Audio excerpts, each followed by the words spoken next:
परंपरा नाही, हा आहे जीवनाला दिशा देणारा मार्ग. हे केवळ विधी नाहीत, हे आहेत शास्त्राच्या अधिष्ठानावर उभे असलेले संस्कार. सनातन धर्मातील सण, पूजा, आचार आणि त्यामागचा अर्थ शास्त्रीय दृष्टिकोनातून, साधकांच्या संवादातून. सनातन संवाद, परंपरा, शास्त्र आणि सत्याचा संवाद. या रविवारी पाहुयात हिंदू जनजागृतीच्या साधक विजया वेसणेकर यांची देवपूजेचे महत्त्व या संदर्भातील मुलाखत. आर चॅनल, सर्वांच्या घराघरात, प्रत्येकाच्या मनामनात. नमस्कार.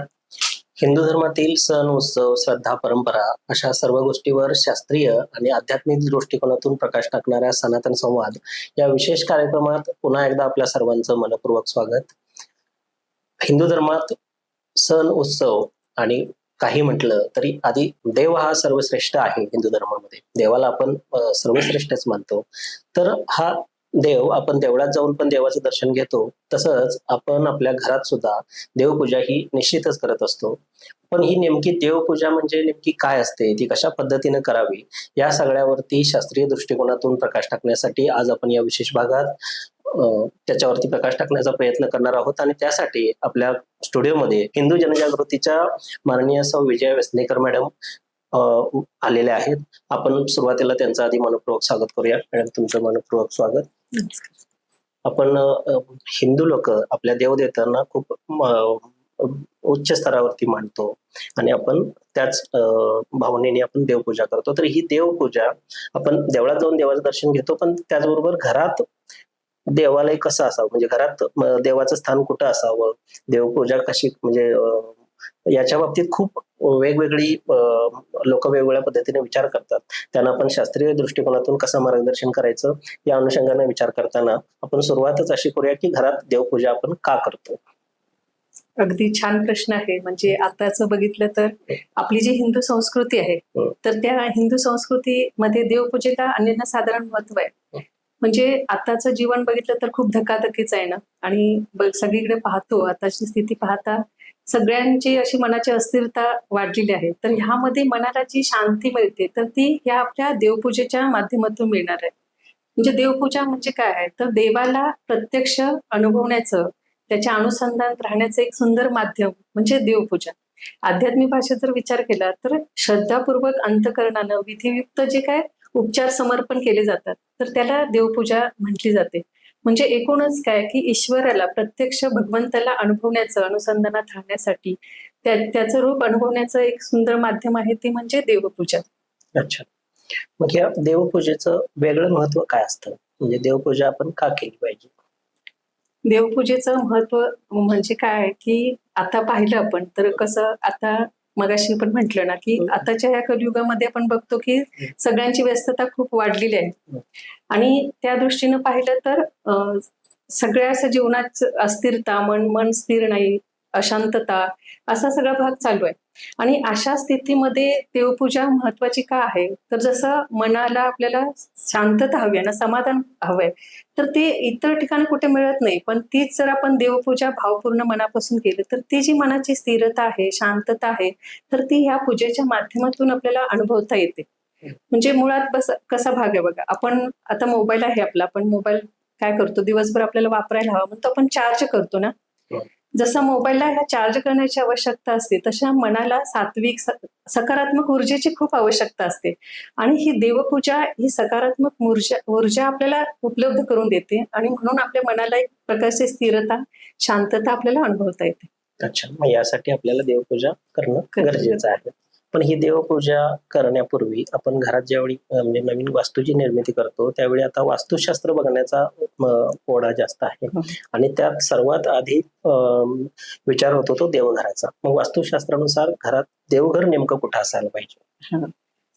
अगदी महत्वाचा आहे प्रश्न. म्हणजे आपण प्रत्येक जण वास्तू उभारतो, वास्तूमध्ये देवघराचं स्थान हे खूप महत्वाचं आहे. म्हणजे देवांची दिशा ही ईशान्य दिशा आहे, त्यामुळे वास्तूमध्ये जे देवघर असावं तर ते देवघर ईशान्य दिशेला असावं, म्हणजे पूर्व पश्चिम असावं. पूजा काय सांगितलं आहे की पूजा करताना, म्हणजे पूजा विधी जो करणार आहे तर त्याचं तोंड पूर्वेला यावं, अशा पद्धतीनं वास्तूमध्ये देवघर असायला हवं. आणि ते कसं स्वच्छ आणि सात्विक ठिकाणी असायला हवं. म्हणजे त्याच्या जवळ कुठं शौचालयाच्या जवळ किंवा जिन्याखाली असं देवघर असू नये. अच्छा, त्याची शास्त्रीय रचना कशी असायला हवी? म्हणजे बरीच लोक म्हणतात की ते असं ते खाली मोकळी रिकामी जागा राहू नये, म्हणजे अशी, म्हणजे त्या पाठीमागची शास्त्रीय भूमिका काय आहे? म्हणजे जे रचना आहे सगळ्यात महत्वाचं काय बघाय, कुठली पण गोष्ट करत असताना त्याच्या जर व्यवस्थित आपण महत्व समजून घेतलं, शास्त्र समजून घेतलं, तर त्याचा लाभ आपल्याला अधिक प्रमाणात होतो. देवपूजा हे एक देवाला प्रसन्न करून घेण्याचं माध्यम आहे आणि अध्यात्मशास्त्रदृष्ट्या जर देवघराची मांडणीच आपण योग्य पद्धतीने समजून घेऊन जर देवपूजा केली तर त्याचा लाभ आपल्याला अधिक प्रमाणात होणार आहे. बरोबर. तर आता आपण मगाशी जसं बघितलं ना, ईशान्य कोपऱ्यात देवघर असावं, तर ती देवघर कशाचं असावं हे पण आपल्या धर्मशास्त्रात सांगितलंय. तर शक्यतो लाकडी किंवा संगमरवर असं देवघर असावं आणि त्या देवघरामध्ये जी रचना देवतांची मांडणी आहे ना, तर ती पण खूप महत्वाची आहे. म्हणजे आता बरेच जण पूजा करतात, पण बऱ्याच जणांना हा शास्त्र माहिती नाही. पूजा करताना कुठलीही मूर्ती कुठेही ठेवली जाते, पण महत्व काय आहे की ती जी रचना आहे, जर अध्यात्मशास्त्र आपण समजून घेतलं तर देवघरात देवांची रचना आपण योग्य पद्धतीनं केली तर आपल्याला त्याचा आध्यात्मिक स्तरावर लाभ अधिक होतो. तर देवघरात रचना करताना काय सांगितलेले आहे, तर देवघरामध्ये देवघराची जी देवांची रचना आहे ती शंकूच्या आकारात असावी आणि मध्यभागी गणपती देवता असावा आणि त्याच्या आपण पूजा करत आहोत तर पूजा करताना मध्यभागी गणपती देवता ठेवली तर पूजा करणाऱ्यांनी आपल्या उजव्या बाजूला स्त्री देवता ठेवाव्यात आणि डाव्या बाजूला पुरुष देवता असाव्यात. त्यामध्ये पण काय सांगितलेलं आहे, तर स्त्री देवता ठेवत असताना प्रथम स्थान हे आपल्या कुलदेवतेला असावं आणि त्यानंतर जर आपल्या घरात अन्नपूर्णा माता असेल, लक्ष्मी देवी असेल तर त्याची रचना करावी. इकडे पुरुष देवतांच्या बाजूला सुद्धा सुरुवातीला कुलदेव ठेवावा आणि कुलदेवतानंतर मग दत्तगुरु आहेत, मारुतीराय, अशा अन्य ज्या काही आपल्या देवघरात मूर्ती असेल तर ती मूर्ती ठेवायला हवी. आणि महत्वाचा भाग काय अजूनही की एका देवतेची एक मूर्ती देवघरात असेल तर पुरेसं असतं, पण आता बऱ्याच ठिकाणी काय बघतो की एकाच देवतेच्या अनेक मूर्त्या देवघरात असतात, तर त्या अशा अनेक देवता देवघरात ठेवू नयेत.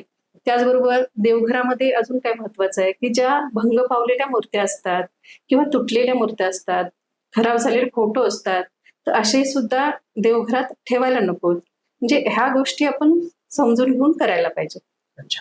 त्याचबरोबर पूजा साहित्य पण असतं ना, आता आपलं म्हणजे देवघरात देवांची रचना आहे, पूजा साहित्य आहे, तर ते पूजा साहित्य ठेवताना सुद्धा त्याची मांडणी सुद्धा धर्मशास्त्रात सांगितले की घंटी कुठे असावी, उदबत्ती कुठे लावायला हवी, दिवा कुठे असायला पाहिजे. तर हे जर धर्मशास्त्र आपण समजून घेऊन पूजा केली तर त्या पूजेचा आध्यात्मिक लाभ आपल्याला अधिक मिळणार आहे.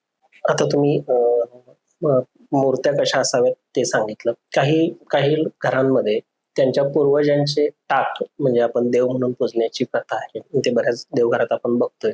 मग हे पण त्या देवाबरोबर पूजले जावेत का? हे योग्य आहे का धर्मशास्त्रानुसार? किंवा त्यांच्या पूर्वजांचे फोटोही पूजले जातात देवघरामध्ये, हे योग्य आहे की अयोग्य आहे धर्मशास्त्रानुसार? अगदी महत्वाचा प्रश्न आहे. म्हणजे आता सगळ्यांमध्ये बघितलं तर ह्या विषया संदर्भात माहिती नसल्यामुळे बऱ्याच ठिकाणी असं आपण पाहतो की पूर्वजांचे जे फोटो आहेत, टाक आहेत, तर ते देवघरात ठेवले जातात. पण आता आपण बघूयात की आपण काय म्हणतो, तर देवघर म्हणतो ना, देवघर कुणासाठी आहे, तर देवांसाठी देवघर आहे. आणि पूर्वज म्हणजे कोण, तर पूर्वज म्हणजे आपले जे काही आजी आजोबा असतील, काका काकू असतील, जे मृत झालेल्या व्यक्ती म्हणजे पूर्वज.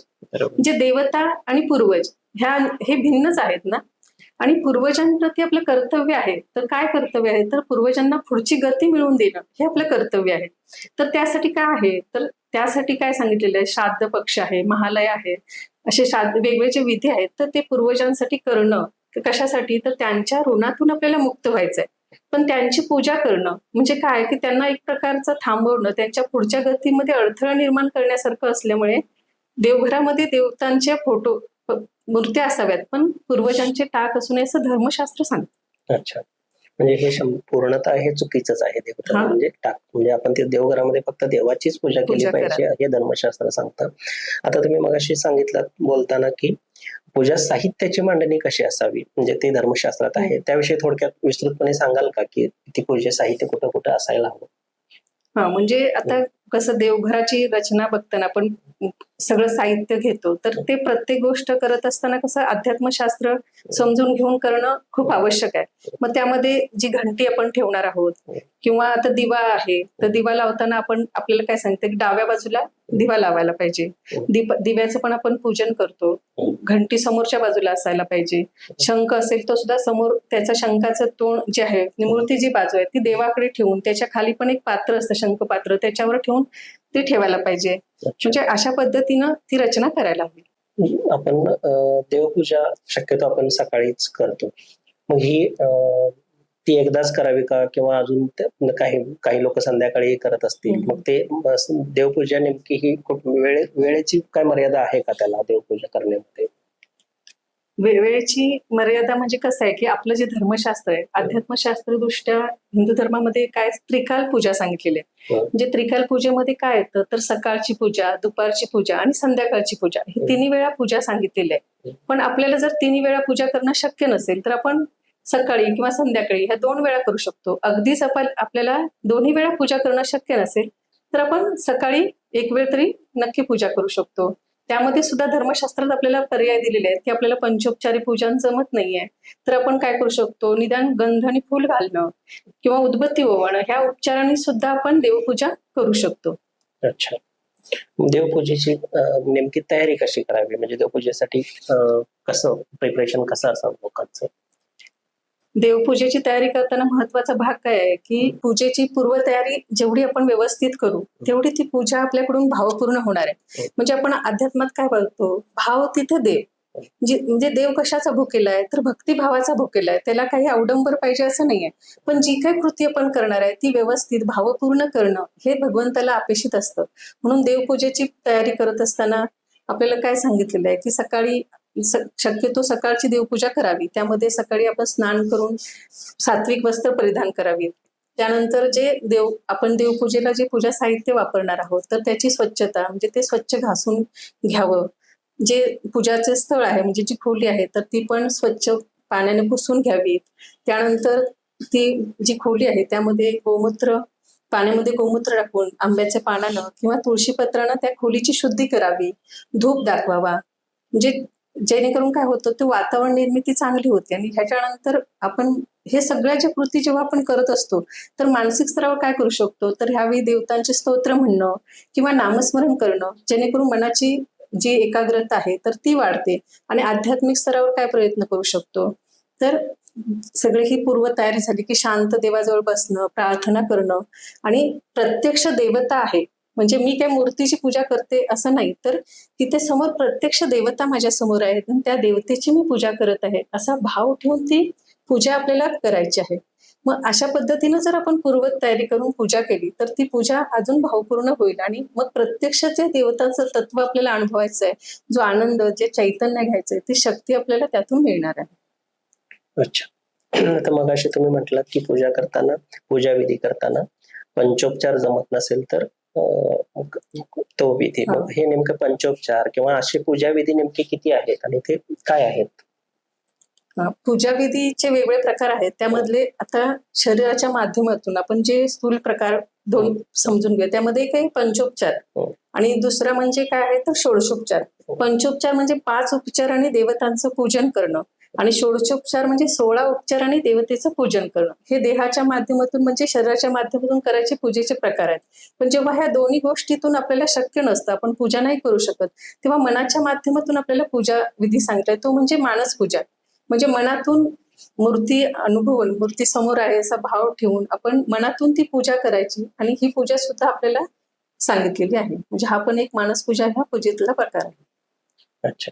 मग ते षोडशोपचार म्हणजे ते 16 विधी आपल्याला सांगता येतात का, पंचोपचार किंवा षोडशोपचार?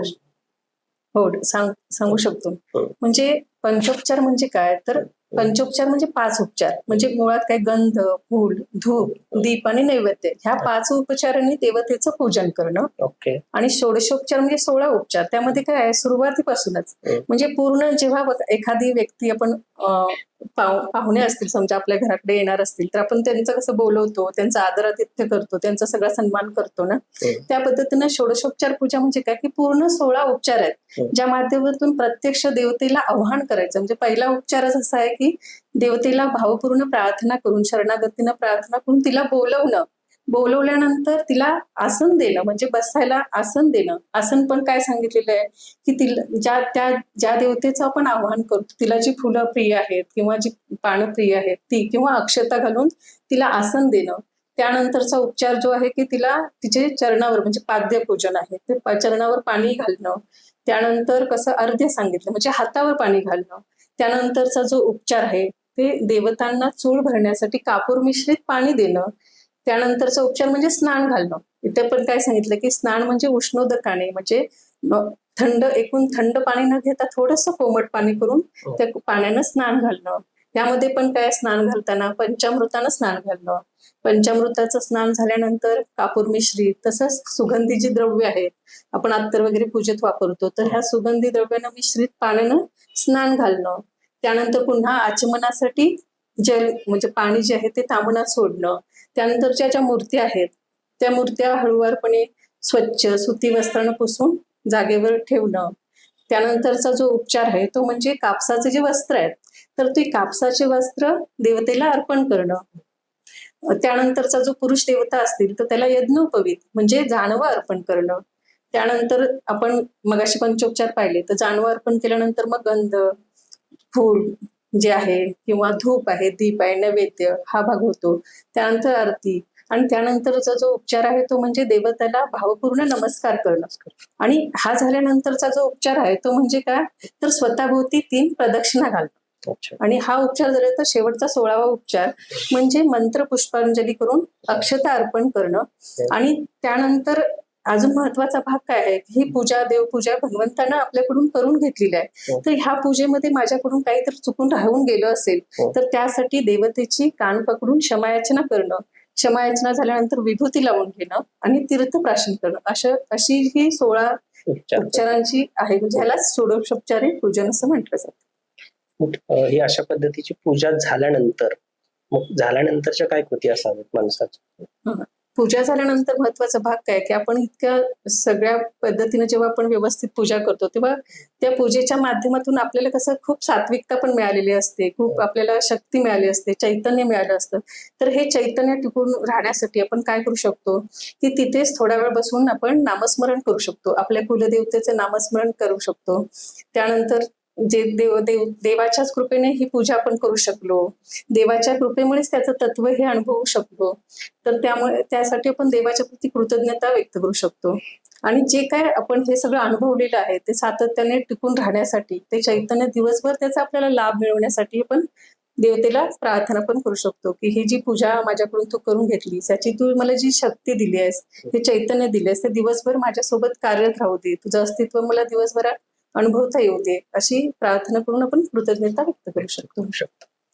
दररोज आपण देवपूजा तरी करतोच, पण बऱ्याचदा मोठं कुटुंब असतं, कुटुंबातील एखादी व्यक्तीचं हे झालेलं असतं, मृत्यू झालेला असतो, आणि अशा वेळी मग त्या घरात देवपूजा ती टाळली जाते 10 किंवा 12 दिवस. मग हे नेमकं ही देवपूजा कधी करू नये किंवा कधी ती का करू नये, म्हणजे असं त्याच्या पाठीमागचं शास्त्रीय कारण काय आहे? काही वेळा आपल्याला देवपूजा निषिद्ध सांगितली, म्हणजे करू नये म्हणून सांगितलं. त्यामध्ये एक भाग कसा की जसं कधी करायचं नाही, आपण जेव्हा पारस असतो म्हणजे आपण अंघोळ केलेली नसेल तर तेव्हा सुद्धा आपल्याला देवपूजा करायची नाही. दुसरा भाग आता तुम्ही जसं म्हटलं की एखाद्या व्यक्ती आपल्या घरात मृत होतं तेव्हा आपल्याला सुतक लागतं, तर ह्या सुतकाच्या कालावधीमध्ये 12 दिवस पूजा आपण नाही करू शकत. त्यानंतर जेव्हा आपल्या घरात जन्म सुद्धा होतो तेव्हा आपल्याला सोयर लागतं, आणि ह्या सोयराच्या कालावधीत 10 दिवस आपण देवपूजा नाही करू नये. त्याचबरोबर अजून महत्वाचं काय की स्त्रिया जेव्हा घरातली स्त्री रजस्वला असेल म्हणजे तिचा मासिक धर्म सुरू असेल तर त्या मासिक धर्म सुरू असतानाच्या 4 दिवसाच्या कालावधीमध्ये पूजा करू नये असं धर्मशास्त्रात सांगितलेलं आहे. नक्कीच तुम्ही देवपूजा कधी करावी, कधी करू नये, कशा पद्धतीने करावी, पूजा विधी काय असावेत, या सगळ्याचं आम्हाला विस्तृत हे दिलेलंच आहे ज्ञान. आता जाता जाता आमच्या प्रेक्षकांना या देवपूजेबाबत नेमकं आव्हान काय कराल, की तुम्ही या देवपूजेकडे कसं बघावं आणि देवपूजा नेमकी कशी आपल्या मनात रुजवावी, याविषयी आमच्या दर्शकांना तुम्ही काय सांगाल? म्हणजे आता पाहिलं आपण म्हणजे देवपूजेचं जे महत्व आहे तर ते आपल्या जीवनात खूप अनन्यसाधारण आहे. कारण देवपूजाच आपल्याला मनाला शांती देते. आताच आपण जीवन बघतो तर खूप सगळीकडे विस्कळीतपणा जो वाढलेला आहे, मन अस्थिर झालेलं आहे, मनाची चंचलता वाढली आहे, घरातलं वातावरण पण आपण बघतो तर कौटुंबिक वातावरण बिघडत चाललेलं आहे. तर अशा वेळी आपल्या मनाला एक प्रकारची जी शांती आणि समाधान आवश्यक आहे, तर ते समाधान आपल्याला ह्या देवपूजेच्या माध्यमातून मिळणार आहे. त्यामुळे देवपूजा म्हणजे एक धार्मिक कृती किंवा परंपरा म्हणून त्याच्याकडे न पाहता की हे जीवनाला दिशा देणारं एक साधन आहे. त्या माध्यमातून आपल्या जीवनाला स्थिरता मिळणार आहे, मनाला एक प्रकारची शांती मिळणार आहे, ह्या दृष्टीनं त्याच्याकडे पाहायला पाहिजे. म्हणजे आताची युवा पिढी पण आपण काय पाहतो की एक परंपरा म्हणून देवपूजेकडे दुर्लक्ष करते. पण ही परंपरा नसून त्यामुळे आपल्या मनाला जे स्थैर्य प्राप्त होणार आहे, आपल्या मनाला जे समाधान मिळणार आहे, त्याच्यामुळेच आपल्या जीवनातल्या पुढील गोष्टी चांगल्या होणार आहेत ना. आणि हे भगवंताचा आशीर्वाद मिळवण्यासाठीचं एक सुंदर माध्यम पण आहे. तर सगळ्यांनीच म्हणजे हे देवपूजा करत असताना त्याच्याकडे एक परंपरा म्हणून न पाहता एक आपल्या धार्मिक संस्कार म्हणून हा संस्कार पुढे चालवण्यासाठी आपल्या घरामध्ये जे वातावरण आहे ते वातावरण आध्यात्मिक निर्माण होण्यासाठी. कारण देवपूजा किंवा देवघर म्हणजे काय आहे तर आपल्या घरातलं एक आध्यात्मिक ऊर्जा स्त्रोत आहे. आणि हा ऊर्जा स्त्रोत सगळ्यांना अखंड मिळत राहण्यासाठी घरातली पूजा ही व्यवस्थित भावपूर्ण केली तर त्याचा लाभ आपल्याला अधिक प्रमाणात होणार आणि मग आपलं घर, कुटुंब आणि समाज आपला चांगला होणार. आणि ह्यासाठीच आपण ह्या सगळ्या ज्या गोष्टी आहेत आपल्या धर्माच्या दृष्टीनं देवपूजा करणं असू दे, नामस्मरण असू दे किंवा धर्माचरणाचं महत्व असणं, हे समजून घेणं आताच्या काळाची आवश्यकता आहे. नक्कीच. आपल्या या कार्यक्रमाच्या माध्यमातून आमच्या दर्शकांना हे देवपूजेचं महत्व नक्कीच कळलं असेल. आपण इथं आलात आणि याविषयी आमच्या दर्शकांना आम्हाला मार्गदर्शन केलं, त्याबद्दल आपलं मनापासून आभार. धन्यवाद.